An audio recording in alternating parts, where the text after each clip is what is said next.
School থেকে বাড়ি এসে দেখো আমার সাথে কি করছে, দেখো পাজা নড়ছে। দেখো এখন খাবার খাবে, পয়সা দিতে হবে ওকে। স্কুলে পয়সা দিই নাই, তাই হচ্ছে রাগ হয়েছে।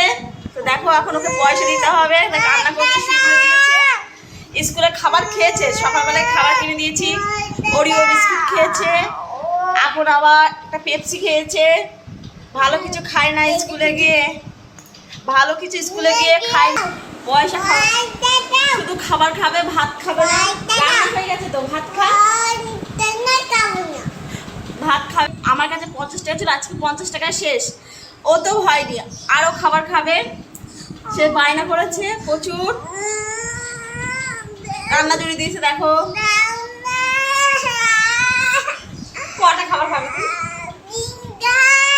3টে খাবার খাবে? খাবার খাবি? খাবার কিনে দিলাম তো, আবার কত? কালকে পাপড় কিনে দিলাম।